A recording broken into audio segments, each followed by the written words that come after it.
Hello guys, welcome back again to your own YouTube channel. Check it out. I'm your host, your friend doctor Ishant.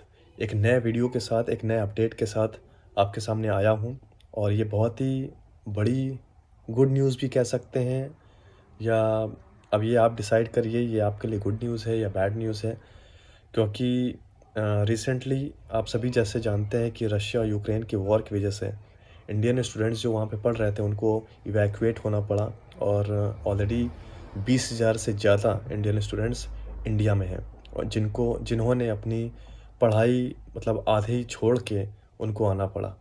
अभी तो फ़िलहाल classes online हो रही हैं but ये ऐसी डिग्री है जो आप ऑनलाइन कंप्लीट नहीं कर सकते, प्रैक्टिकल की ज़रूरत है। तो इसीलिए बहुत सी कुछ प्रॉब्लम्स भी आ रही हैं कि इस एजुकेशन को कैसे कंप्लीट किया जाए और इंडियन गवर्नमेंट से भी काफ़ी अपील की जा रही है और उनसे बोला जा रहा है कि हमें इंडिया में एक्सेप्ट किया जाए यानी हमें इंडिया में एडमिशन्स इंडियन स्टूडेंट्स को मिले so that they can continue their education. अभी फ़िलहाल कुछ भी ऐसा एनएमसी की तरफ से रिप्लाई नहीं आया है कंफर्मेशन कि उन इंडियन स्टूडेंट्स को एडमिशन मिलेगा but everyone we are trying our best. Transfer के लिए भी अभी लीगली कोई भी नोटिफिकेशन नहीं है, कोई नोटिस नहीं है, तो आप ट्रांसफ़र मत लीजिए जो भी इंडियन स्टूडेंट्स इंडिया में हैं। कुछ यूरोपियन कंट्रीज़ से बात हो रही है इंडियन गवर्नमेंट की, जैसे पोलैंड है, स्लोवाकिया है, हंगरी है, चेक रिपब्लिक, उनसे बात हो रही है कि वहाँ पे इंडियन स्टूडेंट्स को एकोमोडेट किया जाए क्योंकि यूक्रेन से जो लोग छोड़ के इंडिया गए हैं तो उनको वहाँ पे कंटिन्यू कर सकें अपने एजुकेशन को और पूरी तरह से पूरा मतलब एजुकेशन सिस्टम उनका जो आधा अधूरा रुका हुआ था वो कंप्लीट हो जाए। इसके अलावा एक बहुत ही बड़ी दूसरी प्रॉब्लम ये है कि जो इंडियन स्टूडेंट्स हैं यूक्रेन में वॉर की वजह से इंडिया का जो सपोर्ट या जो भी डिप्लोमेटिक आंसर्स थे ना वो यूक्रेन के तरफ थे और ना वो यूक्रेन के अगेंस्ट थे।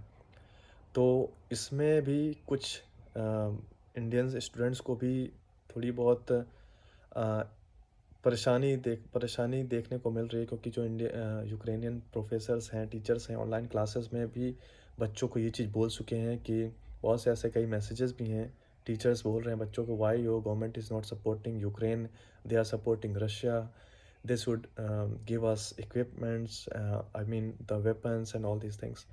तो ये एक इंटरनेशनल पॉलिटिक्स की बातें हैं, इसमें स्टूडेंट्स का कोई रोल नहीं है, ये सभी को समझना चाहिए।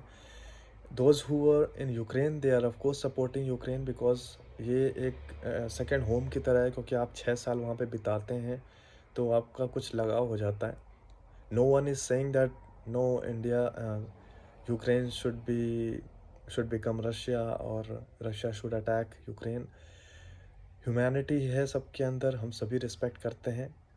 यूक्रेन में जो स्टूडेंट्स थे वो यूक्रेन का सपोर्ट करते हैं क्योंकि वो वहाँ पे एजुकेशन के लिए गए थे बट इसका मतलब ये नहीं होता कि कोई भी टीचर, कोई भी प्रोफेसर आप स्टूडेंट को बोले कि know your behaviour is not good because your government is not doing something good for Ukraine. ये एक बहुत ही अलग टॉपिक है तो इसको इन्वॉल्व बच्चों के साथ आई थिंक नहीं होना चाहिए और इसको ये चीज़ टीचरों को भी समझना चाहिए। They can't just force, they can't tell all these points to the students.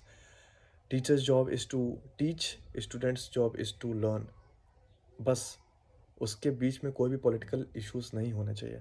खैर ये बात तो हो गई वहाँ की, पॉलिटिकल बातें हो गई, लेकिन अब जो सामने बातें आ रही हैं वो आ रही हैं कि इंडियन स्टूडेंट्स जो यूक्रेन में थे 20,000 से ऊपर इंडियन स्टूडेंट्स शायद अब रशिया एकोमोडेट करेगा। All Indian students will get admissions और they can continue their education from Russia. अब इसका कितना हम सही पॉइंट्स देखें, क्या ये सही हो रहा है इंडियन स्टूडेंट्स के साथ, क्योंकि रशिया में ऑलरेडी सैंक्शंस हैं। अब वहाँ पे पहली बात तो किस तरह से भी वहाँ के जो वो बड़े बड़े बैंक्स हैं, सीबर बैंक्स या और भी जो बड़े बड़े बैंक्स हैं, यूएस ने उसको ब्लॉक किया हुआ है। कोई भी इंटरनेशनल ट्रांजैक्शंस नहीं हो रही हैं। अगर इंडियन स्टूडेंट्स एडमिट होते भी हैं, वहाँ पे एडमिशन मिलता है तो किस तरह से वहाँ पे वॉर के समय वहाँ पे भी क्राइसिस हैं जैसे यूक्रेन में है, वहाँ पे कैसे एजुकेशन होंगी और कैसे फीस का भी ट्रांज़ैक्शन होगा, सैंक्शंस की वजह से क्या उस डिग्री की वैल्यू है इस वर्ल्ड में, यूरोप में या इंडिया में एफएमजी में कोई प्रॉब्लम ना हो, प्लैब या यूएस असेंबली में कोई प्रॉब्लम ना हो, ये सारी पॉइंट्स समझने पड़ेंगे। और गवर्नमेंट अभी भी इसको डिसाइड नहीं किया है, वो अभी भी मतलब कंसिडरिंग में है, प्रोसेस में है। जो भी होगा गवर्नमेंट हमारी अच्छे के लिए करेगी, I hope. And government is always supporting Indian students because we are the future of India, we are the future of the nation. And I think whatever the government will decide will be good for the students. Thank you very much. See you next time.